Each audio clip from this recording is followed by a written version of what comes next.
Thank you so much for joining me. I am Natasha L Brown, your healing evangelist and holistic advocate. We are live here on NewPeace Radio and mynewpeace.com, as well as on YouTube, NewPeace Wellness or Natasha L Brown. You can find me either way on both of those platforms. And just want to give you a big welcome and say happy autumn. We haven't talked since last week, and each week on Tuesdays, we are sharing holistic information and tips to make sure that your holistic journey is going in the right track. And before we get started, just want to read the disclaimer. This is an informational session. I am not a medical professional. This broadcast is used to assist you in starting and maintaining your holistic journey. Always seek medical attention from your primary care physician, or if it's an emergency room, the emergency room, or dial 911.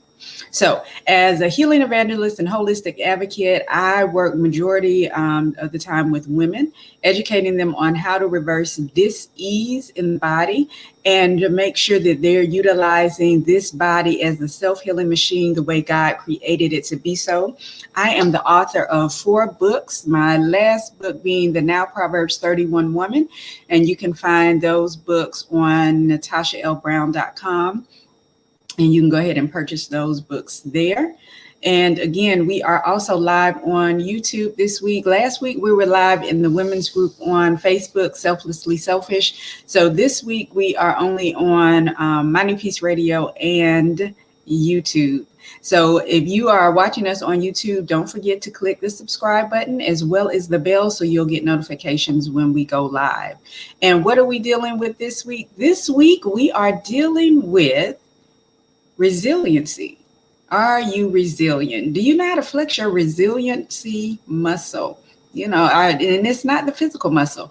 And the definition of resilient is it's a person or animal able to withstand or recover quickly from difficult conditions. And another definition, when I looked it up at dictionary.com, was number 2, really stood out to me, of a substance or object able to recoil or spring back into shape after bending, stretching, or being compressed. That one is a really good one because it gives more of a visual of what resiliency looks like when we get into situations that may come to what we think break us, but it's actually growing us, it's strengthening us. And if we are utilizing that muscle, it'll take us into a place where we can grow. And that's the whole part of everyday life. You want to make sure that you're growing, you're going in the right direction. So what we want to make sure you do is there are some keys that we want to give out. Just some simple things that you can do on a daily basis to make sure you are going in the right direction. You are getting what you need and being who you're supposed to be being. When we operate in our purpose, we feel much better than when we are not operating our purpose. And when you're not operating your purpose, what you're doing is depressing who you are and who you're supposed to be. So what begins to happen is you experience depression. You experience a struggle through everyday life. So definitely we want to keep in mind to operate in our purpose. And if you're not sure what your purpose is, then that's definitely something you need to be working through during your devotional time. And everyone should have a devotional time. So definitely, if you've watched me for any point in time, that's one of my top 5s, having a devotional time. Outside of being hydrated, exercising, eating live foods to make sure that your body is getting what it needs. So every area, as a holistic advocate, I work on the entire being, not just the physical. So there are keys to being resilient. The first key is accept and face difficult situations head on. Do you do that, or do you avoid difficult situations? Many people avoid difficult situations, but when we accept what's going on and we face those situations head on, it is going to work out much better for us. So anticipate in advance that challenging situations will come up. It's inevitable on a daily basis. So you want to learn how to be proactive rather than reactive. And that's with anything in life.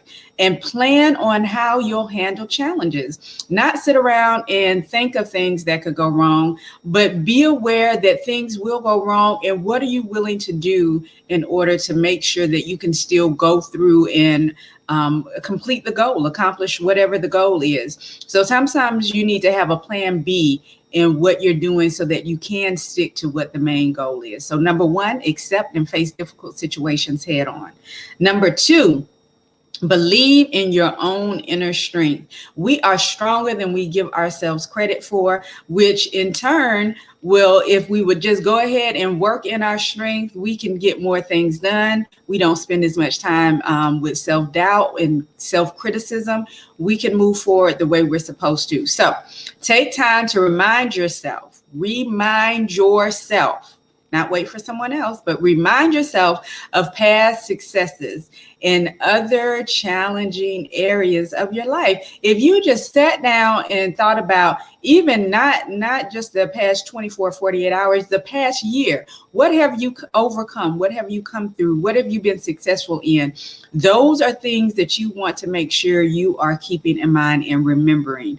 So what have you overcome? If you need to, get a success journal, write down things that you've come through, and be flexible enough in your view of that particular situation to realize that you did make it out. Because look, you're here today. It says a lot about who you are.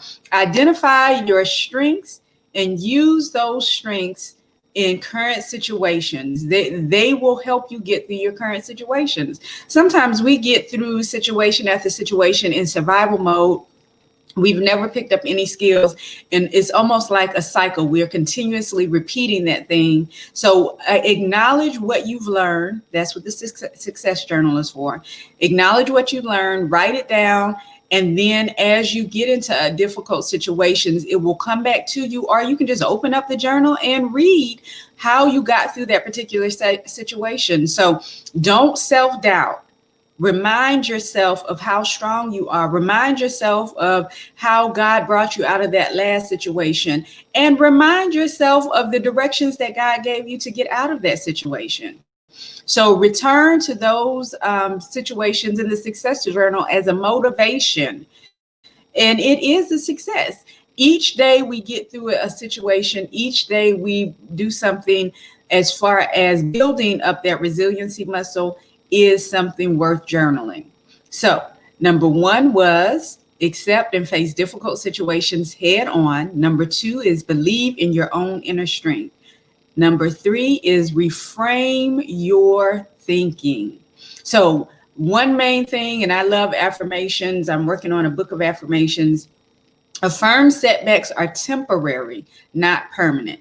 It's a way to remind yourself that you can get through, you can make it, you can do what needs to be done. So focus on what is still working rather than the areas where you've lapsed. Remind yourself of all the things you did well before the small setback. And, you know, some things are small when we blow them out of proportion and make it bigger than it really is. But keep in mind to celebrate what you have done correctly, what you've done to get you to the next step, and what will motivate you to continue to go in the right direction. So celebrate those things that you did well rather than beating yourself up over what you did wrong. And sometimes maybe you did it half and half, but still celebrate the half of the success that you came into.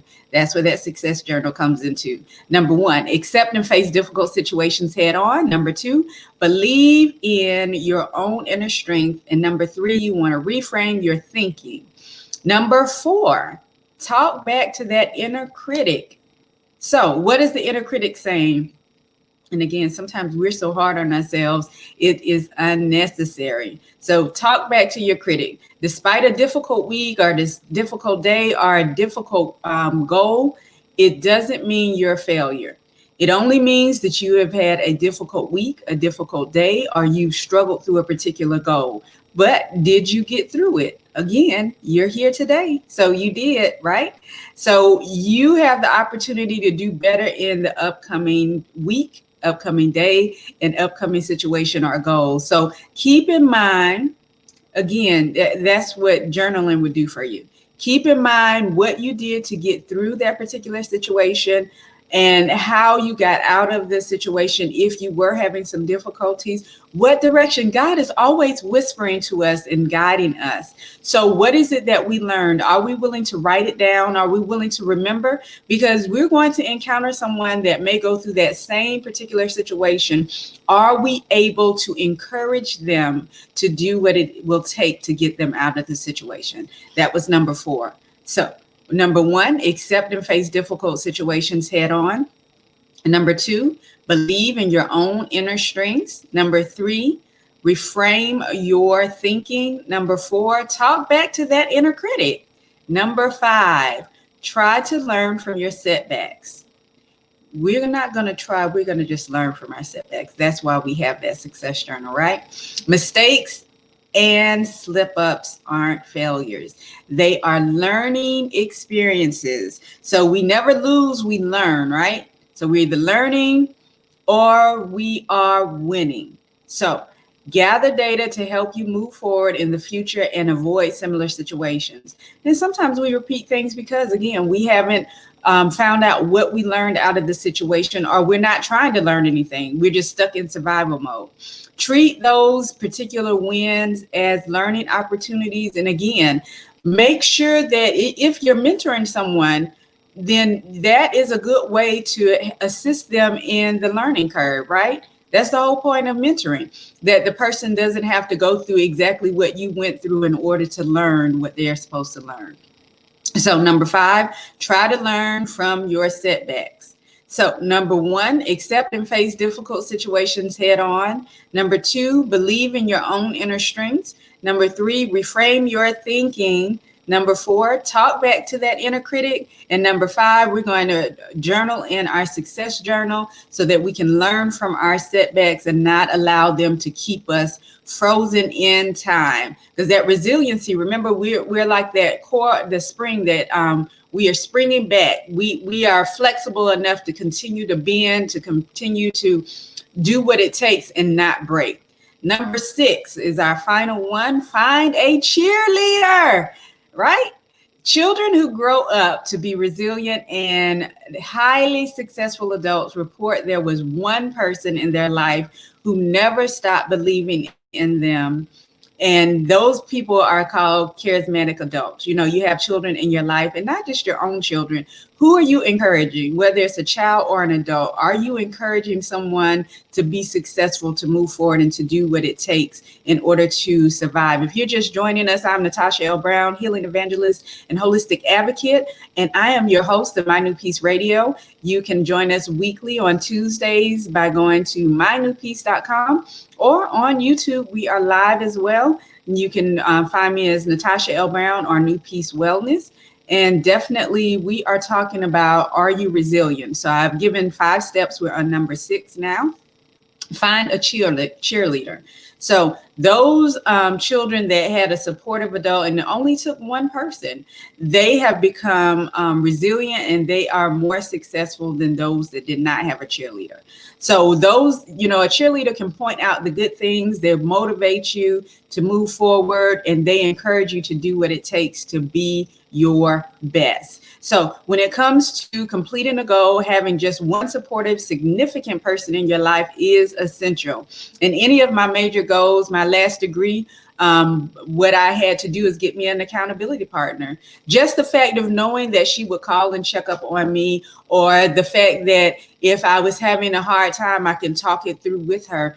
It really helped me, because at a point in time, I was about to say, forget it, because it became difficult and challenging. So whether it's a coach, a friend, your trainer, a spouse, no matter who it is, hearing from that person and that person reminding you and giving you that encouragement goes a long way. Just knowing that there's someone that's there that believes in you and they can see you reaching your goal, it's very encouraging.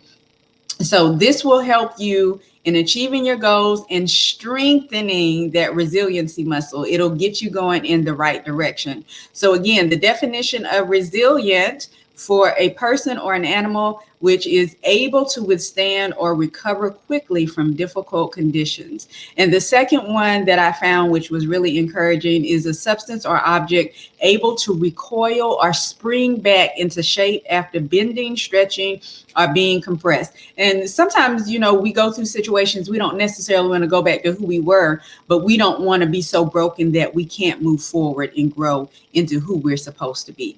So we gave you 6 keys to being resilient. Number 1, accept and face difficult situations head on. Number 2, believe in your own inner strengths. Number 3, reframe your thinking. Number 4, talk back to your inner critic. And number 5, learn from your setbacks. That's why we have a success journal. Number 6, find that cheerleader to push you through to reaching your goal.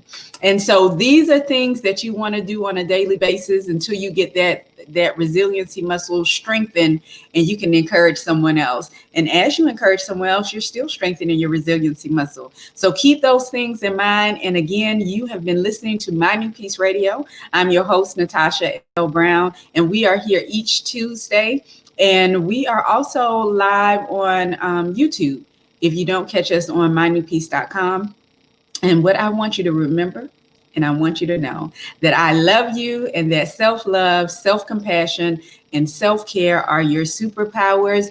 I will see you on next week, and I am glad you joined me. If you have any comments or questions, go ahead and post those things. And if there's something that you'd like to see in the future that you'd like us to discuss, put that in the comments as well. And again, on YouTube, hit the subscribe button and the bell so you'll know when we're going live. And if you're at mynewpeace.com, click the follow button. Love you all. Have a great week. Thank you so much for joining me.